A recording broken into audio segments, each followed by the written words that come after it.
చాలామంది మనం మేలు పొందకుండా ఉండటానికి కారణం ఏంటంటే బహుశా 4 చేయట్లేదు అనుకుంటా. అందుకే దేవుని మేలులు మన మీద గుత్తులుగా పడట్లేదు, వర్షముగా కురవట్లేదు, సమృద్ధులు అనుభవించట్లేదు. పడిపోయిన ఈ దుస్థితి నుండి తిరిగి ప్రభు దగ్గరికి వస్తాం. ప్రభువా, నాకు మేలు కలగకుండా ఉండటానికి నువ్వు కాదు కారణం, నేనే. నన్ను మేలు కొరకై మరలా ఒక్కసారి జ్ఞాపకం చేసుకో. 122వ కీర్తన 2వ వచనం. Psalm 122 verse 2. యెరూషలేమా, మా పాదములు చాలు. ఈ యెరూషలేముకి ఏమున్నాయంటే గుమ్మములు, గేట్స్ ఆఫ్ జెరూసలేం. యెరూషలేము గుమ్మాలు. చాలా పెద్ద అనుభవం ఇది. నెహెమ్యా 3వ అధ్యాయంలో ఆ గుమ్మాల ప్రజలు ఎలాగ బాగు చేసినారో ప్రస్తావించబడింది. ఈ గుమ్మాల యొక్క ఆరంభము ముగింపు ఒకటే. ఏంటంటే ఆరంభం నెహెమ్యా 3వ అధ్యాయం, నహమయా చాప్టర్ 3, నెహెమ్యా 3వ అధ్యాయము 1వ వచనం. ప్రధాన యాజకుడైన ఎలీషీబును అతని సహోదరులైన యాజకులను చదవండి. చాలు కట్టి ప్రతిష్ఠించి తలుపులు. కనుక మొదట గొర్రెల గుమ్మము ఆరంభించబడుతుంది. ఈ గొర్రెల గుమ్మమే యేసుక్రీస్తు ప్రభు వారికి సాదృశ్యం. సందేహం లేకుండా గుమ్మాలన్నీ యేసు ప్రభు వారికి సాదృశ్యమే. కీర్తన 118లో చెప్పబడింది కదా, ఇది యెహోవా గుమ్మము, this is the gate of the lord. ఏంటి ఆ గుమ్మము? గొర్రెల గుమ్మము. అందుకే 28వ అధ్యాయంలో ఆదికాండంలో యాకోబు ఇలాగ అన్నాడు కదా, this is the gate of haven. ఇది పరలోకపు గవి అని తెలుగులో చెప్పబడింది. ఇంగ్లీష్ బైబిల్లో ఇది పరలోకపు గుమ్మము, it's a gate of heaven. కానీ యేసు ప్రభువే ఆ గుమ్మము. ఆయన ద్వారానే, ఆయన మూలముననే, ఆయన యందు ప్రతి మనుషుడు ప్రవేశించాలని దేవుడు కోరుతున్నాడు. కనుక యోహాను సువార్త 1వ అధ్యాయంలో lamb that taketh away the sin of the world, లోక పాపములను మోసుకొని పోవు దేవుని గొర్రె పిల్ల. ఇప్పుడు నెహెమ్యా 3వ అధ్యాయంలో చూస్తే, నెహెమ్యా అంటే అర్థము కంఫర్టర్, ఆదరణ కలిగించువాడు.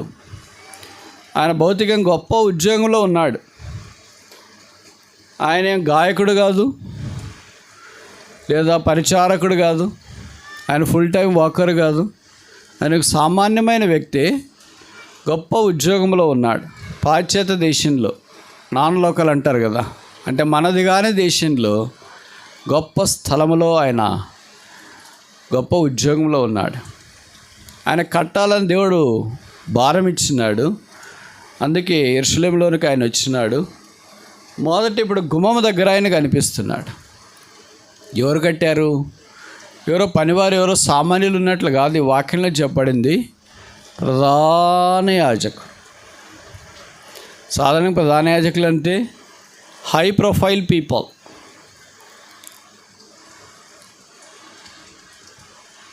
ఆయన పేరు కూడా రాశారు ఇక్కడ. కనుక ఇలాంటి వాడు కట్టడం ఏంటి? ఆయనకి ఈయనకి సంబంధం ఏంటి? లేదా గొర్రెల గుమ్మానికి ప్రధాన యాజకుడికి సంబంధం ఏంటి? బహుశా బలి అర్పించడానికి గొర్రెలన్నీ అక్కడ దాకా వస్తున్నాయేమో, తీసుకొని వెళుతున్నారేమో. ఇప్పుడు ఇంక ప్రధాన యాజకంతో నిమిత్తం లేదు, గొర్రెలతో నిమిత్తం లేదు. ఎందుకంటే దేవుని గొర్రెపిల్ల యేసు ప్రభువే, దేవుని ప్రధాన యాజకుడు కూడా యేసు ప్రభువే. ఎంతైనా సరిపోయిన ప్రధాన యాజకుడు, ద సఫిషియంట్ హై ప్రీస్ట్. ఆ ప్రధాన యాజకుడు మనకు సరిపోయినవాడు, చాలినవాడు. ఆ ప్రధాన యాజకుడైన యేసుక్రీస్తు ప్రభువే మొదట కట్టే పనిలో నిమగ్నమై ఉన్నాడంటే తప్ప, ప్రతిష్ఠించే పనిలో నిమగ్నమై ఉన్నాడంటే తప్ప, ఆయనతో పాటు మిగతా వాళ్ళు ఉన్నారు. ఆ ప్రధాన యాజకుడు లేకపోతే అతని సహోదరులు యాజకులు ఎలాగొస్తారు? వాళ్ళు ఏమనింటారు? వాళ్ళు పెద్ద పెద్దవాళ్ళంతా అక్కడే ఉన్నారు, మేమే వచ్చి ఏం చేయాలా అని. కనుక ఈ పనిలో మొదట ప్రధాన యాజకుడు కనిపిస్తున్నాడు, తర్వాత అతని సహోదరులు కనిపిస్తున్నారు. ఇక్కడ గొర్రెల గుమ్మంతో ఆరంభించబడింది. మనం కూడా భయంతో వణుకుతూ ఈ రక్షణ కొనసాగించాలి. ఇదే గొర్రెల గుమ్మం. ఇది నిత్య రక్షణ, ఇది గొప్ప రక్షణ. ఇది భూమి మీద మనకు తెలియట్లేదు, కానీ మనం పరలోకానికి వెళ్ళిన తర్వాత ఈ రక్షణ యొక్క ఔన్నత్యాన్ని మనం తెలుసుకుంటాం. ఇది నిత్య రక్షణ అని, దీని కొరకే దేవుడే మానవుణ్ణి వెతికి రక్షించడానికి వచ్చినాడని గ్రహించడం మానవ రీత్యా దుర్లభం కావచ్చు. అయితే పరలోక రాజ్యంలో మనం దీన్ని తెలుసుకుని ఉన్నాం. ఇప్పుడు ఆఖరి ఏ గుమ్మము? నెహెమ్యా 3వ అధ్యాయం. నెహెమ్యా 3వ అధ్యాయం 28వ వచనం.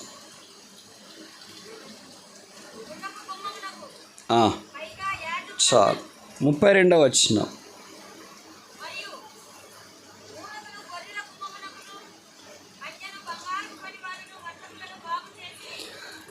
ఈ అధ్యాయం ఎక్కడ ఆరంభించబడింది? గొర్రెల గుమ్మము దగ్గర. ఎక్కడ ముగించబడింది? గొర్రెల గుమ్మము దగ్గర. ఎవరి గొర్రెలు గుమ్మము? యేసు ప్రభువే. కనుక మన జీవితం ఎక్కడ ఆరంభించబడాలా? యేసు ప్రభు దగ్గర. ఎక్కడ ముగించబడాలా? యేసు ప్రభు దగ్గర. దేవుని మందిరం కూడా ఎక్కడ ఆరంభించబడుతుంది? యేసు ప్రభు దగ్గర. ఎక్కడ ముగించబడుతుంది? యేసు ప్రభు దగ్గర. ఈ గొర్రెల గుమ్మం ఆఖరికి వచ్చినప్పుడు ఎవరు కనిపిస్తున్నారు? బంగారం కనిపిస్తుంది. ఇక్కడ గొర్రెల గుమ్మము ఆరంభంలో ఎవరు కనిపిస్తున్నారు? ప్రధాన యాజకులు, లేవీలు కనిపిస్తున్నారు. ఈ ప్రధాన యాజకులు, లేవీలు చివరికి వచ్చేటప్పటికి లేరు. మరి ఎవరు కనిపిస్తున్నారు? దేవుడే కనిపిస్తున్నాడు. బంగారము దైవత్వానికి జ్ఞాపకం చేస్తుంది, స్పీక్స్ ఆఫ్ ద డివినిటీ. కనుక మనం కూడా ఆత్మ సంబంధమైన దైవత్వంలోనికి మార్చబడాలని దేవుని యొక్క ఉద్దేశం.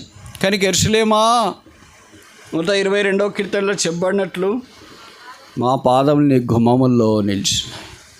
ఏంటా గుమ్మము? గొర్రెల గుమ్మము యేసుక్రీస్తు ప్రభువులో నిలిచి ఉండుట. అందుకే యోహాను సువార్త 15వ అధ్యాయంలో యేసు ప్రభువు అన్నాడు, ఎవడు నా యందు నిలిచిందో, నేను ఎవని యందు నిలిచిందునో వాడు బహుగా ఫలించు. అబాయిడింగ్ ఇన్ క్రైస్ట్, క్రీస్తులో నిలిచి ఉండుట అంటే తొలగిపోకుండా స్థిరంగా కదలని వారముగా ప్రభు కార్యాభివృద్ధి యందు ఎప్పటికీ ఆసక్తిలో ఉండాలని దేవుని యొక్క ఉద్దేశం. మనకేంటో నిలిచి ఉండాలంటే చాలా కష్టమే. అటు ఇటు కదలమంటే చాలా బాగా కదులుతాం, ఎప్పుడో ఒకసారి దర్శించమంటే అది కూడా చేస్తాం, కానీ నిలిచి ఉండడం చాలా కష్టం అనుకుంటా. అయితే ప్రభువు దాన్నే మన యొద్ద నుండి కోరుతున్నారు. 134వ కీర్తన 1వ వచనం. యెహోవా సేవకులారా, యెహోవా మందిరములో ఏం చేస్తున్నారు? వీళ్ళు ఏం చేస్తున్నారు? నిలిచి ఉన్నారు. నిలిచి ఉండుట. ఎప్పుడు నిల్చున్నారు? రాత్రి నిల్చున్నారు. రాత్రి నిల్చున్నారంటే అర్థం ఏంటి? రాత్రి దేనికి జ్ఞాపకం చేస్తుంది? కష్టము, చీకటి, ఇబ్బందులు, బాధలు, వేదనలు, కృంగదలు, ఏడ్పు, కన్నీరు, ఇవన్నీ రాత్రికి జ్ఞాపకం చేస్తుంది. కనుక దేవుని మందిరంలో ఎప్పుడు నిలిచి ఉండాలా? ఇలా కష్టాలు, బాధలు, ఇబ్బందులు, దుఃఖము, కన్నీరు, వేదన ఇవన్నీ కలిగినప్పుడు నిలిచిండుట చాలా ప్రాముఖ్యం. మనకు అన్నీ బాగున్నప్పుడు మందిరికి రమ్మంటే బహుశా రావడం తేలిగ్గా ఉంటుంది. కానీ ఇబ్బందులు ఉన్నప్పుడు రావాలంటే ఎక్కడ కుదురుతుంది? లేండి, మాకు చాలా ఇబ్బందులు ఉన్నాయి, మేము రాలేము అని అంటాం. కానీ ఇక్కడ ఎవరు సేవకులు అని అంటే యెహోవా సేవకులు. వాళ్ళు ఏం చేస్తున్నారు అని అంటే పగలు కాదు, రాత్రి. వారు పడుకున్నవారు కాదు, నిలిచి ఉన్నవారు. నిలిచి ఉండట స్థిరత్వాన్ని జ్ఞాపకం చేస్తుంది. యెరూషలేమా, మా పాదములు నీ గుమ్మములో నిలుచుచున్నవి.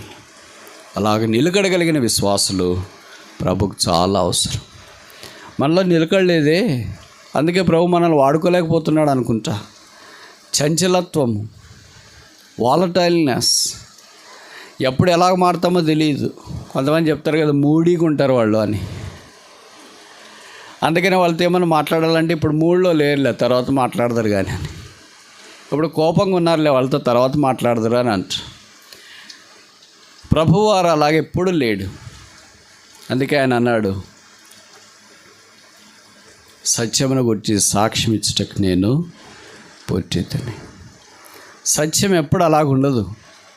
అందుకే అపోస్తలుడైన పౌలు 1 కొరింథీ 11లో అన్నాడు, నేను క్రీస్తుని పోలి నడుచుకున్న ప్రకారం మీరును నన్ను పోలి నడుచుకునడి. కనుక దేవుని మందిరంలో మొదట మనం ఏం చేయాలంటే స్టాండింగ్ పీపుల్, నిలిచిండేవారు ఉండాలని దేవుడు కోరుతున్నాడు. మన పరిస్థితులు అన్నీ బాగున్నప్పుడు పర్లేదులే అని అనుకుంటాం.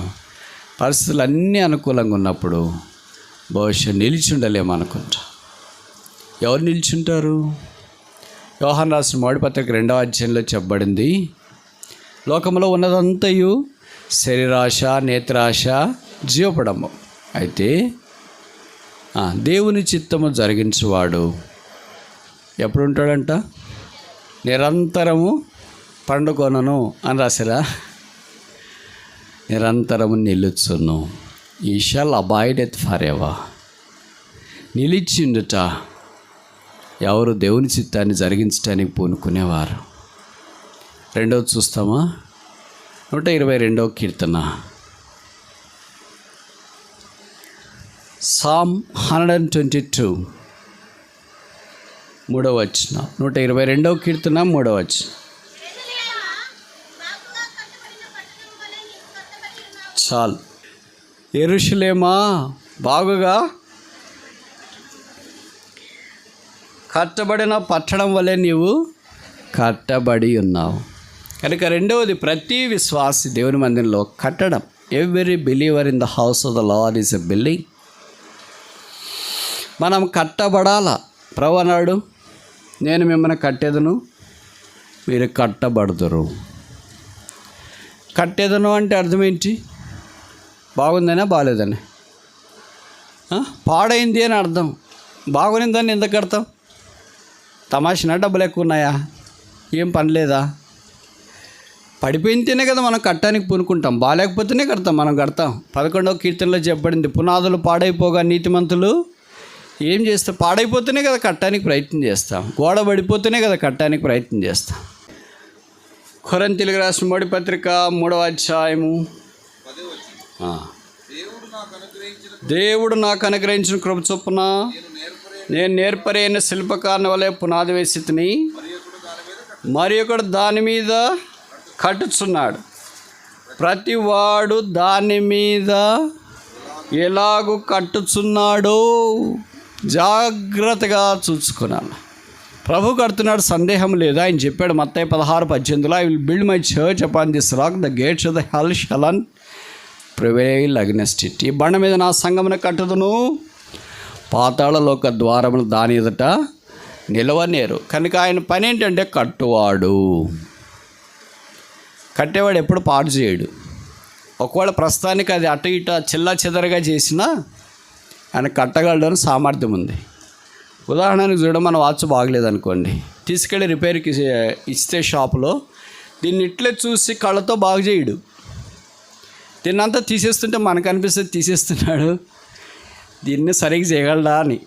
అలాగే సైకిల్ పంచర్ అయింది అనుకోండి, వెళ్ళిన తర్వాత అక్కడ పెట్టి ఇక్కడ పెట్టి ఆయన ఏదో మాట్లాడుతుంటే, ఫోన్ మాట్లాడుతుంటే, వచ్చేవాళ్ళు వస్తుంటారు, తీస్తుంటారు, చేసేది అన్నీ చేస్తూనే ఉంటాడు. అబ్బా ఇంత తీసేసాడే, తిరిగి అమర్చగలడా? నమ్మకం ఉంటేనే కదా మనం ఇస్తాం. నమ్మకం ఉంటేనే కదా ఆయన తీసుకుంటాడు. ఒక సైకిల్ చక్కగా అమర్చగలడు, వాచ్ చక్కగా అమర్చగలడు, మొబైల్ ఫోన్ చక్కగా అమర్చగలడు, అద్దాలు చక్కగా అమర్చగలడు. అదే మనకి ఇచ్చినాం అనుకోండి, ఎట్లుంటే అట్లే తీసుకెళ్తాం. ఎందుకంటే పాడైపోతుంది అని మనకు భయం. మనం అమర్చలేం, మనం బాగు చేయలేం. ఆ పనిలో నిపుణత కలిగిన వాడు మాత్రమే దాన్ని బాగా చేస్తాడు. బేల్దారి కట్టే దాంట్లో నిపుణత కలిగిన వాడు కనుక అటు ఇటు రాళ్ళని పక్కన దోసేసినా ఆయన కట్ట సమర్థుడు. అలాగే ప్రభు మనం కట్టాలని కోరుతున్నాడు. ఎలా కడతాడంట? యెషయా గ్రంథం 54వ అధ్యాయము 11వ వచనం. ప్రయాసపడి గాలివాన చేత కొట్టబడి ఆదరణ లేకున్నదానా, నేను నీలాంజనములతో నీ కట్టడమును కట్టుదును. ఈ మాట ఆలకించిన ఆయన కట్టువాడు. ఎలాంటి దాన్ని కడుతున్నాడంట? గాలి వాన చేత అటు ఇటు కొట్టబడుచు ఆదరణ లేకున్నదా. అదే ఇశ్రాయేలీలు, అదే దేవుని సంఘం. కొత్త నిబంధనలో కింద చెప్పబడింది 12వ వచనంలో, సూర్యకాంతములతో నీ గుమ్మములను కట్టుదును. బహుశా ఇది ఎవరికైనా వాగ్దానం వచ్చిందేమో. ప్రభు కడతాడు. ఆయన అన్నీ బాగు చేస్తాడు. ఆయన వ్యక్తులను కడతాడు, కుటుంబాలు కడతాడు, సంఘాలు కడతాడు, సమాజాన్ని కడతాడు. ఆయన రాష్ట్రాన్ని కడతాడు, దేశాన్ని కడతాడు, భూమండలాన్ని కడతాడు, ప్రపంచాన్ని ఆయన కడతాడు. కట్టుట ఆయన నైజం, పడగొట్టుట సాతాను యొక్క నైజం. కనుక మనము దేవుని ప్రజలముగా ప్రభువా నన్ను కూడా కట్టు, నన్ను కూడా నీ సన్నిధిలో నిలబడినట్లుగా చెయ్యి. మూడవది చూస్తామా, 122వ కీర్తన, Psalm 122 verse 6, 6వ వచనం. యెరూషలేము యొక్క క్షేమం కొరకు ప్రార్థన చేయుడి. దేవుని మందిరంలో మనకు ఒక ఆజ్ఞ ఉంది. ఏంటదంటే pray for the peace of Jerusalem. ఇది ఆజ్ఞ. బహుశా ఈ ఆజ్ఞ మనం నెరవేర్చట్లేదేమో. దేవుని మందిరం యొక్క సమాధానం, క్షేమము అని తెలుగులో రాశారు, ఇంగ్లీష్లో సమాధానము కొరకు ప్రార్థన చేయండి. మనుషుల క్షేమాన్ని మనం కోరాలా? వ్యక్తుల క్షేమం, మనుషులు లేదా వ్యక్తులు, విశ్వాసుల యొక్క క్షేమమే వారి కుటుంబాల క్షేమం. వారి కుటుంబాల క్షేమమే సంఘం క్షేమం. ఒక్కటే మనుషులు లేకుండా, కుటుంబాలు లేకుండా సంఘం క్షేమం ఉండదు. అంటే మనం మనుషుల కొరకు ప్రార్థన చేయాల. ఉదయకాలము విశ్వాసులైనా, దేవుని పిల్లలమైనా, సేవకులమైనా లేచి 5 గంటలకో, 5:30కో, 6 గంటలకో లేచిన తర్వాత చేతులెత్తి దేవుని సన్నిధిలో దేవుని ప్రజల కొరకు, సంఘాన్ని కొరకు ప్రార్థన చేయడం అవసరం. ఎంతమంది మీలాగ ప్రార్థన చేస్తున్నామో నాకంటే మీకు బాగా తెలుసు. నేనేం చేతులు ఎత్తమని చెప్పను, ఎందుకంటే నేనేం అంత గొప్ప ప్రార్థనా పడిని కాదు. నాకంటే ఎక్కువ ప్రార్థన చేసేవాళ్ళు మీరందరూ. మీ అందరికంటే తక్కువ ప్రార్థన చేసేది బహుశా నేనే అనుకుంటా. కనుక మొట్టమొదటి మనం ప్రార్థన ఆరంభించేటప్పుడు ప్రభువును స్తుతించి, వెంటనే దైవ సంఘం కొరకు, హెబ్రోను క్షేమం కొరకు, అలాగే చెదిరిన సంఘాల కొరకు అలాగే ఆరంభించి మనమున్న స్థానిక సంఘం, అక్కడ సేవకులు, బోధకులు, కాపర్లు, ఉపదేశకులు ఇలాగ ప్రార్థన చేయాలి. మనకు వాళ్ళంటే పడినప్పుడు మనం ఎలాగ ప్రార్థన చేస్తాం? విచిత్రం ఏంటంటే పడనప్పుడే ప్రార్థన చేయాలి. అది చాలా కష్టం మనకి. శత్రువుల కొరకు ప్రార్థన చేయడి అని వాక్యంలో మనం చూస్తాం. క్షేమంగా ఉండాలంటే ప్రార్థన ద్వారా మాత్రమే. Peace comes by prayer. Where there is no prayer there is no peace. ఇంకోసారి చెప్పనా? Where there is no prayer there is no peace. మన ప్రార్థన లేకుండా సమాధానం అని ప్రయత్నం చేస్తూనే ఉంటాం. జీవితాలు కూడా అయిపోతుంటాయి. It's not possible, it's not biblical too, it's not divine too. అది వాక్యానుసారం కాదు, అది వాస్తవం కాదు, అది సాధ్యం కాదు. Peace cometh by prayer. సమాధానం ప్రార్థన ద్వారా వస్తుంది. అది బైబిల్ నేర్పే పాఠం, భక్సింగ్ గారు నేర్పిన పాఠం, మన జీవితాల్లో కూడా మనం నేర్చుకునే పాఠం. అలాగూ దేవుని సంఘాల క్షేమము కొరకు ప్రతినిత్యం మీద ఒకరోజు చేసేది కాదు, 2 రోజులు చేసేది కాదు. యెరూషలేం అంటే భౌతికమైన ఇజ్రాయెల్లో ఉండే యెరూషలేం మాత్రమే కాదు. మనం వెళ్ళే స్థానిక సంఘము, మన చుట్టూ ఉన్న స్థానిక సంఘాలు, మన విషయమే బాధ్యత వహించే స్థానిక సంఘాల కొరకు మనం ప్రార్థన చేయాలి. మనకు గమని నేను దేవుని మందిరాన్ని ప్రేమిస్తున్నానని చెప్పి దేవుని మందిరం కొరకు ప్రార్థన చేయకపోతే ఎలాగ ప్రేమించినట్లు? మనం ప్రేమించే వారి కొరకు మనం ప్రార్థన చేస్తాం కదా. ఉదాహరణకి అమ్మ నాన్నగారు ఉన్నారు, కుటుంబ సభ్యులు ఉన్నారు. ఎవరిని మర్చిపోయినా, ఎంత తక్కువ సమయం ఉన్నా ఎవరి కొరకు ప్రార్థన చేస్తాం? కుటుంబం కొరకు, అమ్మ నాన్న కొరకు వాళ్ళు ప్రార్థన చేస్తాం. ప్రభువా మా కుటుంబాన్ని, మా ఆయన, మా ఆవిడ, మా పిల్లలు, తర్వాత మా నాన్నగారు, మా మామగారు, అత్తగారు తర్వాత చూసుకుందాం అని సాధారణంగా మనం ప్రార్థన చేస్తాం. ఎంత తక్కువ సమయం ఉన్నా వాళ్ళు మాత్రం ప్రార్థనలో మర్చిపో. అలాగే స్థానిక సంఘ విషయమై ప్రార్థన. A praying Christian is a peaceful Christian. ప్రార్థన చేయ క్రైస్తవుడు సమాధానం కలిగిన క్రైస్తవుడు. ఆ ప్రార్థన ఎంతో లోపించింది. అందుకే నేను కొంతమంది సంఘాలకు వెళ్ళినప్పుడు చెప్తుంటా, బ్రదర్ మా కొరకు ప్రార్థన చేయండి అంటే నేను చెప్తాను, మీరే మా కొరకు ప్రార్థన చేయండి. మీరు ఎక్కువ మంది ఉన్నారు సంఘంలో. ఉదయకాలం 5 గంటలకో 6 గంటలకో ఒక 2-3 బ్రదర్స్, 2-3 సిస్టర్స్ అందుబాటులో ఉన్న వాళ్ళు వచ్చి సంఘాల్లో ప్రార్థన చేయండి. దేవుని మందిరంలో మాలాంటి వాళ్ళ కొరకు మీలాంటి వాళ్ళు ప్రార్థన చేస్తే మీ సంఘానికి క్షేమం, మాలాంటి వాళ్ళకు కూడా క్షేమం. The church that has a prayer warriors will fight the results of this war. ఏ సంఘములో అయితే ప్రార్థన యోధులు ఉంటారో ఆ సంఘం శత్రువు యొక్క దాడి నుండి కాపాడబడుతుంది. ఏ సంఘములో ప్రార్థన యోధులు లేకుండా మిగతా ఏ యోధులను ఉండని, వాక్యం చెప్పేవాళ్ళు, ప్రార్థన చేసేవాళ్ళు, leaders, name it anybody, it is vulnerable to the attacks of the devil. సాతాను యొక్క దాడికి అది లోబడే అవకాశం ఉంది. ఎవరో ఒక భక్తులు అన్నాడు, డిఎల్ మూడి గారు అనుకుంటా, నేను ఎప్పుడో చదివినాను, if a feeblest sinner be on the knees, Satan will be terribly trembling. బలహీనమైన విశ్వాసి మోకాళ్ళ మీద ఉంటే సాతాను వణుకుతాడంట. If a strong preacher is on the pulpit, Satan will laugh. I don't know how it is true, it's true. బలహీనమైన విశ్వాసి మోకాళ్ళ మీద ఉంటే సాతాను వణుకుతాడంట. బలమైన ప్రసంగికుడు స్టేజ్ మీద ఉంటే సాతాను నవ్వుతాడంట. ఎంతకు నవ్వుతాడంటే, నీవు చెప్పే బోధ నాకు కూడా తెలుసు, ఎలాగో ప్రజలు విన్నా ఆ ప్రకారం చేయరు కదా, అది కూడా నాకు తెలుసు, కనుక మీరు ఊరికి టైం వేస్ట్ చెప్పుకుంటూ ఉండండి, నా పని నేను చేసుకుంటూ ఉంటా అని our things will be laughing stock అని సాతానికి అనిపిస్తుందంట.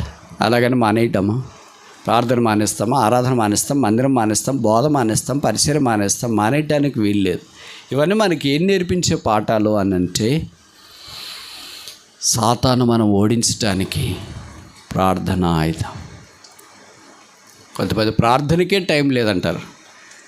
ఏ preacher if he has no time for a prayer, he has no time for preaching. ప్రార్థనకే సమయం లేని బోధకుడికి బోధ చేయటానికి టైం లేదు. కానీ అలాగే చాలామంది చేస్తున్నాం, మీకు తెలియదు అనుకుంటా కదా. A preacher who has no time for the prayer preaches long.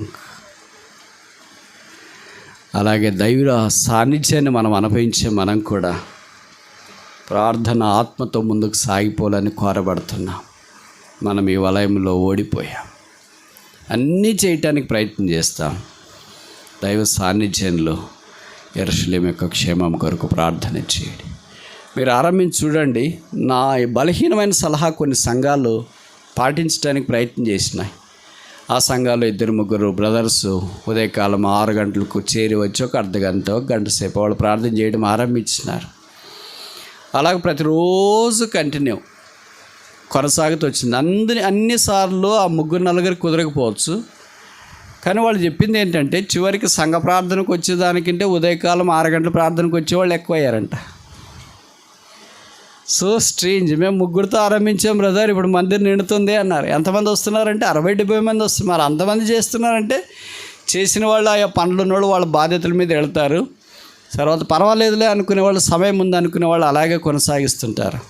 కొన్నిసార్లు ప్రార్థన చేసేవాళ్ళు ఇంకా చాలామంది ఉన్నా అక్కడ సేవకుడే అవసరాన్ని బట్టి 6 నుండి 7 ఉదయకాలం పెట్టుకున్నారు అనుకోండి, ముగించేస్తున్నారు. ఆ సమయంలో ఎంతమంది చేయగలిగితే అంతమంది. విచిత్రం ఏంటంటే, తల్లిదండ్రులు వాళ్ళ పిల్లల్ని యవనస్తులను కూడా పంపిస్తున్నారంట. మీరు ప్రార్థనకి వెళ్ళండి. పంపించడమే కాదు, మావాడు ప్రార్థన చేసేయడానికి మళ్ళీ సేవకుడికి ఫోన్ చేసి అడుగుతున్నారంట. ఎంత మంచి తల్లిదండ్రులు కదా. మావాడు వేరే పని చేసాడు, ఆ పని చేసాడు, ఈ పని చేసాడు అని అడిగితే, బాగా వడ్డించాడా, బాగా తిన్నాడా అని అడిగితే అది వేరే విషయం. మావాడు ప్రార్థన చేశాడా, మా అమ్మాయి ప్రార్థన చేసిందా.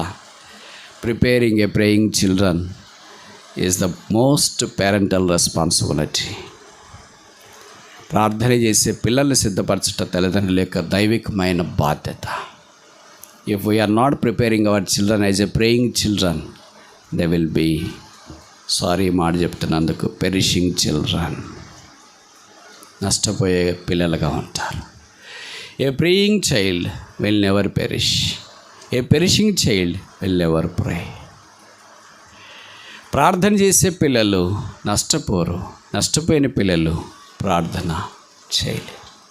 5వ చూసి ముగిస్తామా.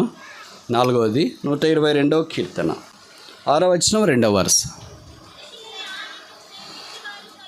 చాలు యెరూషలేమా నిన్ను ప్రేమించేవారు. ఇవన్నీ మొదటి 3 అయిపోయిన తర్వాత తిరిగి ప్రేమ వస్తుంది. మనకేం ప్రేమ మొదటే వస్తుంది, పొరలకు పోద్ది, ఎందుకంటే తర్వాత పోద్ది. ఎండమావ లాంటి ప్రేమ. మొదట ఏం చేయాలా? యెరూషలేములో పాదాలు నిలబడాలా. రెండోది ఏం చేయాలా? యెరూషలేములో కట్టబడాలా. మూడోది ఏం చేయాలా? యెరూషలేము కొరకు ప్రార్థన చేయాలా. నాలుగోది ఏం చేయాలా? యెరూషలేమును ప్రేమించాలి. అలాంటి వారికి 9వ వచనం వర్తిస్తుంది. మన దేవుడైన యెహోవా మందిరం నిమిత్తము నేను మీకు మేలు చేయ చాలామంది మనం మేలు పొందుకుని ఉండటానికి కారణం ఏంటంటే బహుశా 4 చేయట్లేదు అనుకుంటా. అందుకే దేవుని మేలులు మన మీద గుత్తులుగా పడట్లేదు, వర్షముగా కురవట్లేదు, సమృద్ధులు అనుభవించట్లేదు. పడిపోయిన ఈ దుస్థితి నుండి తిరిగి ప్రభు దగ్గరికి వస్తాం. ప్రభువా, నాకు మేలు కలగకుండా ఉండటానికి నువ్వు కాదు కారణం, నేనే. నీ శిలువ రక్తం చేతి నన్ను కడిగి పరిశుద్ధపరచు, శిలువ ద్వారా నన్ను సమకూర్చు, నీ శిలువలో నిల్చుండనట్లు, నీ శిలువలో స్థిరలైండునట్లు, నీ శిలువ రక్తమును ఆధారం చేసుకొని సమాధానము క్షేమం కొరకు ప్రార్థించున్నట్లు, ఈ శిలువ దోషాన్ని ఎత్తుకొని ఊరేగించున్నట్లు, ఈ శిలువ మేలు నేను కూడా అనుభవించినట్లు నన్ను మేలు కొరకై మరలా ఒక్కసారి జ్ఞాపకం చేసుకో. సంసోన్ అన్నాడు, ఈ ఒక్కసారి గివ్ మీ వన్ టైం, ఈ ఒక్కసారి నన్ను జ్ఞాపకం చేసుకో. దేవుని జనమా, ఆన్లైన్లో వింటున్న వాళ్ళారా, ఈ ఒక్కసారి ప్రభువా, ఒక్కసారి నాకు మేలు చేయి, ఒక్కసారి నన్ను జ్ఞాపకం చేసుకో, ఒక్కసారి నా చేపెట్టుకో. నా పతనాలు, నా ఓటమి, నా కృంగుదల, నా అవమానము, నా పడిపోయిన స్థితి నీకు అంత బాగా తెలుసు. ఒక్కసారి నన్ను కట్టు, ఒక్కసారి నన్ను నిలువబెట్టు, ఒక్కసారి నాకు క్షేమము దయచి, ఒక్కసారి నేను నిన్ను ప్రేమించినట్లు ప్రేమ బీజము నాలో నిలుపు. మన దేవుని మందిరము నిమిత్తము నేను మీకు మేలు చేయ ప్రయత్నించేదను.